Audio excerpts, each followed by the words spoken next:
বিদ্যালয়ের platinum jubilee উৎসবের চূড়ান্ত পর্যায়ের প্রস্তুতি প্রক্রিয়া চলছে। হেলাপাকড়ি পদমতি ইউনিয়ন রহিমউদ্দিন উচ্চ বিদ্যালয়ের প্লাটিনাম জুবিলি উৎসবকে সফল করতে যাবতীয় পরিকল্পনা বাস্তবায়নের চূড়ান্ত প্রক্রিয়া শুরু করেছে উৎসব পরিচালন কমিটি। অর্থ সংগ্রহ ও আমন্ত্রণ পত্র প্রদানের পাশাপাশি জোর কদমে চলছে শিল্পী, সাউন্ড, লাইট, প্যান্ডেল সহ অনুষ্ঠানের অন্যান্য সমস্ত আঙ্গিক প্রস্তুত করার প্রক্রিয়া। ইতিমধ্যে অনুষ্ঠানের বহিরাগত মূল শিল্পী সহ বেশ কিছু সাংস্কৃতিক অনুষ্ঠানের সিদ্ধান্ত চূড়ান্ত হয়ে গিয়েছে। বুধবার থেকে শুরু হয়েছে সাউন্ড, লাইট, প্যান্ডেল প্রভৃতি বিষয় চূড়ান্ত করার প্রক্রিয়া। বুধবার প্রথম দিন সভার মাধ্যমে সাউন্ড ও মঞ্চের লাইটিং সংক্রান্ত বিষয়গুলি সরবরাহকারীর সাথে চুক্তি সম্পন্ন হয়। বৃহস্পতিবার প্যান্ডেল ও মঞ্চের বাইরের যাবতীয় লাইট সংক্রান্ত বিষয়ে দ্বিতীয় দিনের সভা হয়। সেই সভায় উক্ত বিষয়গুলি সরবরাহকারীর সঙ্গে চুক্তিপত্র সম্পন্ন করা হয়।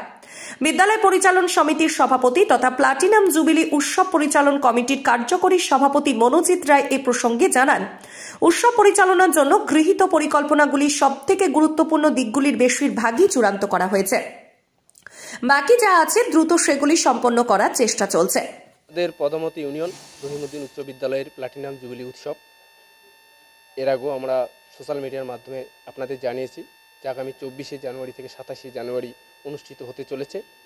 তার প্রাককালে আমরা প্রায় 1 বছর ধরে এর প্রস্তুতি করে চলেছি।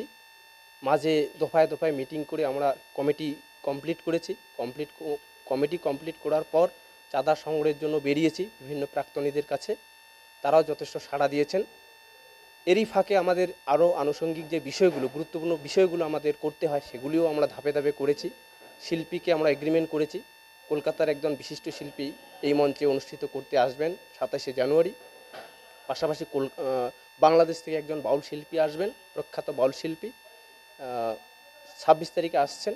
পাশাপাশি 24 তারিখ থেকে 27শে জানুয়ারির বিভিন্ন সময়গুলিতে বিভিন্ন আঞ্চলিক যে সংস্কৃতিগুলি রয়েছে, লোকসংস্কৃতির আঙ্গিকগুলি, মেষ, রাভা, ভাওয়াইয়া ইত্যাদি বিষয়গুলি, ছৌ নৃত্য ইত্যাদি বিষয়গুলি আমরা উপস্থাপন করার চেষ্টা করব। এবং পাশাপাশি বিভিন্ন মন্ত্রীদের আমন্ত্রণ করা হয়েছে, বিভিন্ন যারা জনপ্রতিনিধি রয়েছেন তাদেরকেও আমরা আমন্ত্রণ করেছি। অনেকজনকে আমন্ত্রণ করা হয়নি, খুব অল্প সময়ের মধ্যে সেই আমন্ত্রণগুলো আমরা করব। এবং সাউন্ড, ডেকোরেটর, লাইট ইত্যাদি বিষয়গুলো যে রয়েছে, প্রাঙ্গণ সজ্জা যাকে বলবো ইত্যাদি সাজসজ্জার বিষয়গুলো, সেগুলো আমরা কালকের থেকে আজ পর্যন্ত এগ্রিমেন্ট করতে পেরেছি। আমাদের বাজেটের মধ্যে সেই এগ্রিমেন্টগুলো করা হয়েছে এই পর্যন্ত।